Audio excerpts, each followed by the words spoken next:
Lesson 41, Illusions of Pastoral Peace. In this text, we'll talk about city life and country life. First, listen to the text with this question on mind. What particular anxiety spoils the country dweller's visit to the theater? 住在乡下的人来城里看剧的时候，会为什么事情焦虑？ The quiet life of the country has never appealed to me. City-born and city-bred, I have always regarded the country as something you look at through a train window, or something you occasionally visit during the weekend. Most of my friends live in the city, yet they always go into raptures at the mere mention of the country. Though they extol the virtues of the peaceful life, only one of them has ever gone to live in the country, and he was back in town within 6 months. Even he still lives under the illusion that country life is somehow superior to town life. He is forever talking about the friendly people, the clean atmosphere, the closeness to nature, and the gentle pace of living. Nothing can be compared, he maintains, with the first cockcrow, the twittering of birds at dawn, the sight of the rising sun glinting on the trees and pastures. This idyllic pastoral scene is only part of the picture.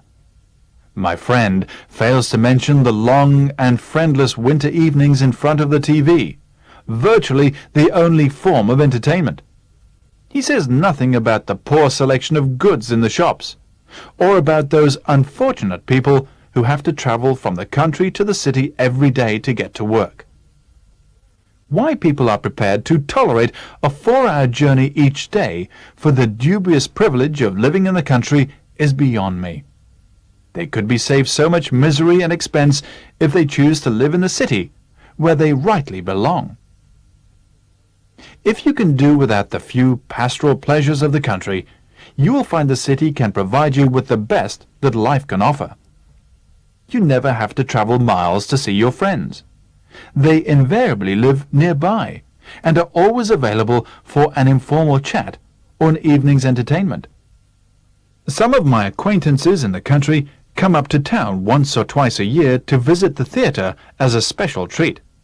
For them, this is a major operation, which involves considerable planning. As the play draws to its close, they wonder whether they will ever catch that last train home. The city dweller never experiences anxieties of this sort. The latest exhibitions, films, or plays are only a short bus ride away. Shopping, too, is always a pleasure. There is so much variety that you never have to make do with second best. Country people run wild when they go shopping in the city and stagger home loaded with as many of the exotic items as they can carry. Nor is the city without its moments of beauty. There is something comforting about the warm glow shed by advertisements on cold, wet winter nights.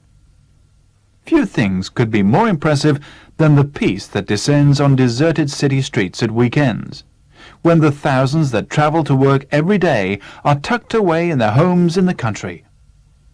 It has always been a mystery to me why city dwellers, who appreciate all these things, obstinately pretend that they would prefer to live in the country.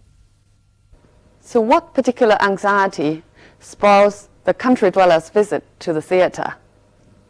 Right, it is the worry about whether they will be able to catch the last train home. This text compares country life with city life, so it's an essay of comparison and contrast. The author's view is quite clear. He prefers the city life. And what is more, he is against those city dwellers who always claim to love the country life. So he presents his friend's view first, and then adds the negative sides of country life to it. And then he describes the advantages of city life. And he emphasizes that these advantages are not available for the country dwellers. Right. Now let's look at some language points in the text. City-born and city-bred. Here it means that I was born in the city and I was brought up in the city. If an animal or a plant breathes, it produces offspring. If a human being is bred, he or she is brought up. Look at this example. He had been bred to be a gentleman. 他从小被教养成为一个绅士。那么我们学过它的同义词 bring up. The sad truth is that most of us have been brought up to eat certain foods. I have always regarded the country as something you look at through the train window or something you occasionally visit during the weekend. 作者呢做了两个比较，意思是形容乡村离自己生活之远，顶多呢是偶尔供来消遣的。Yet they always go into raptures. To go into means to enter a certain kind of state or to achieve a kind of effect. For example, go into a temper, 发脾气. Go into effect, 开始生效. Go into raptures. Rapture means extreme happiness or extreme excitement. For example, she went into raptures at the news of her success. 听说自己成功之后，她狂喜。At the mere mention of the country, it means so long as the country is mentioned, they always go into raptures. Look at this example. She blushed at the mere mention of his name. 她的名字一提起来，她就脸红了。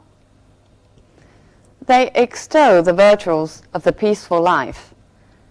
Extol means praise highly, and it is more formal than praise. For example, we can also say extol the merits of to mean the same as to extol the virtues of. 高度赞扬什么的好处。Look at this example. His book extols the benefits of vegetarianism. 他的书呢，宣扬了素食主义的好处。The virtues of the peaceful life. Here, virtues means advantages. Virtue 还有另外一层词义，是指人的美德。它的反义词是 vice, 缺陷。For example, courage is a virtue. 勇气是一种美德。But in this example, the virtue of a small car is that you can park it easily. Here, virtue means advantage. He was back in town within 6 months. In town means he was back to where he lived. 回到他住的地方。Similarly, you can also say out of town to mean leave the place you live. For example, I'll be out of town for about a week.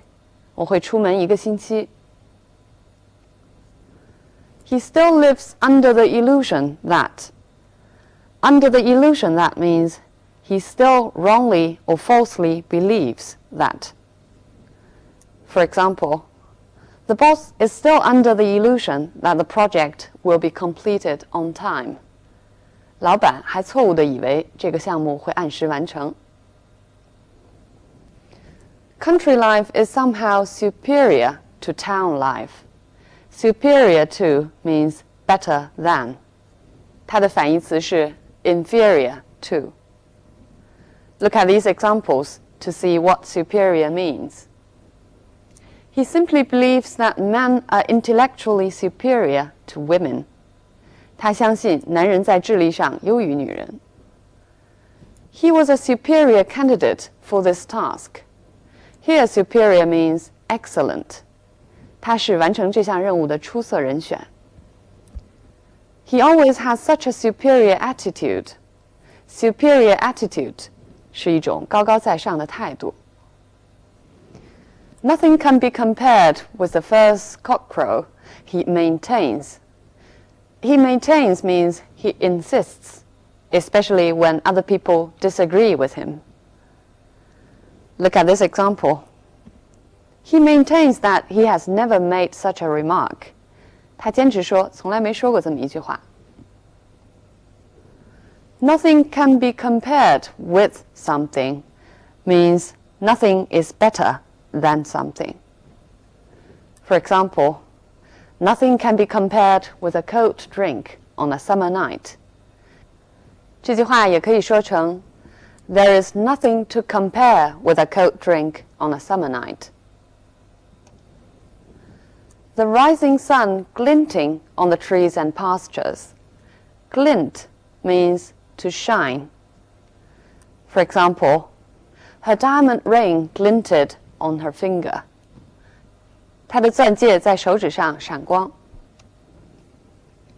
Virtually the only form of entertainment. Virtually means almost. Look at more examples. The twins are virtually identical. 双胞胎呢，几乎一模一样。It was virtually impossible to find a Chinese restaurant in this area, but now it's much easier. 从前在这儿要找一个中餐馆，几乎是不可能的，但是现在就容易多了。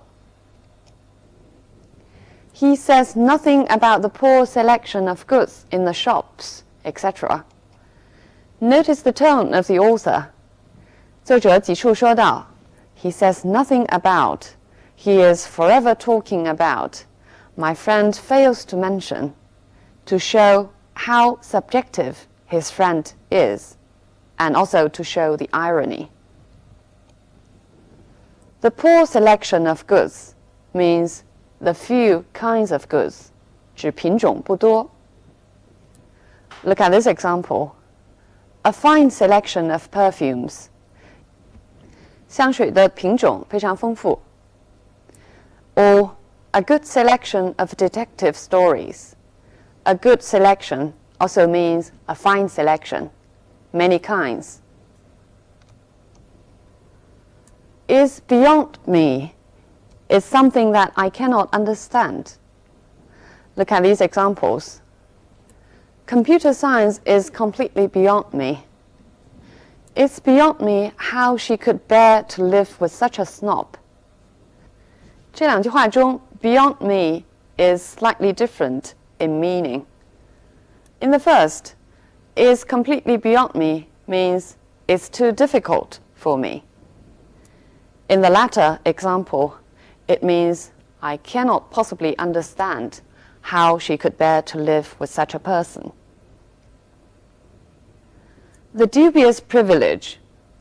Dubious means uncertain. It's less strong than doubtful.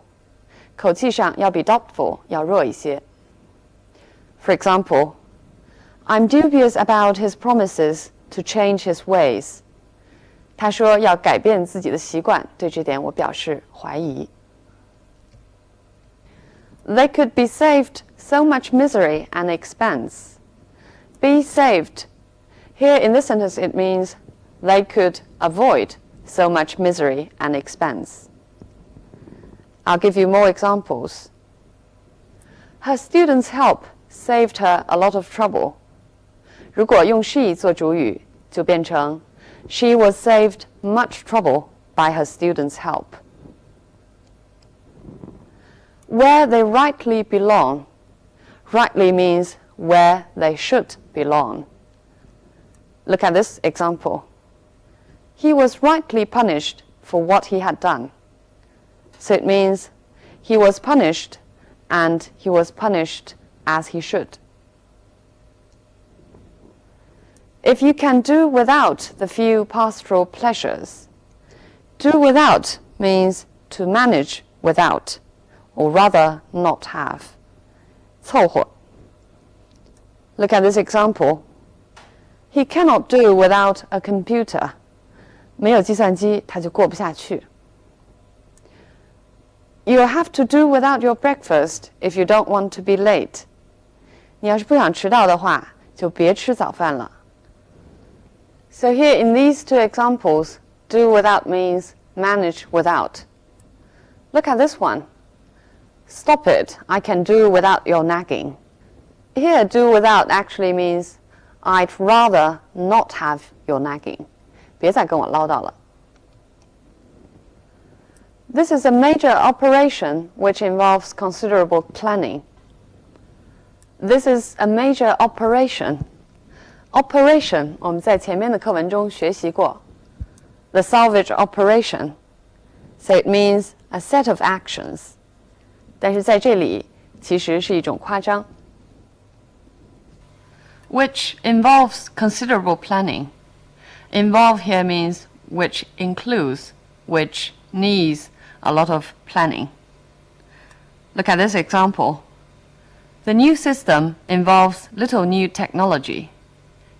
这个新的系统并不需要什么新的技术。You never have to make do with second best. Make do with or make do without means manage with or without.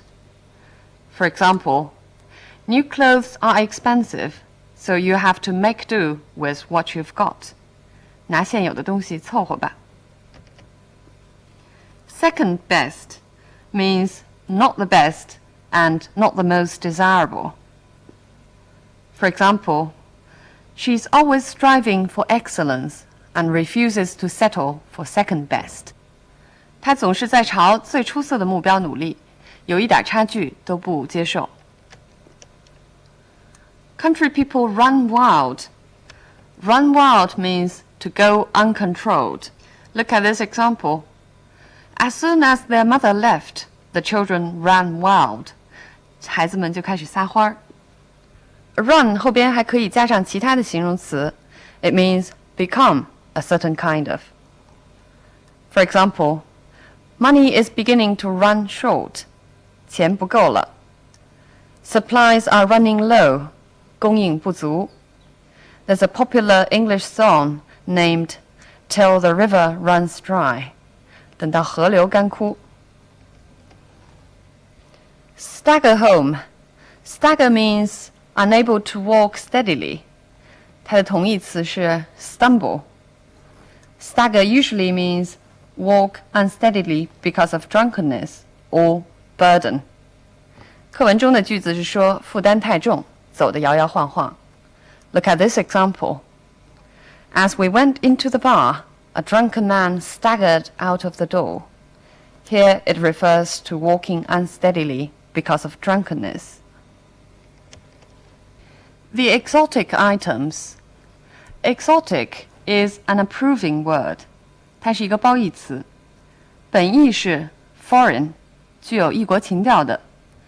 But here it means the unfamiliar, the exciting.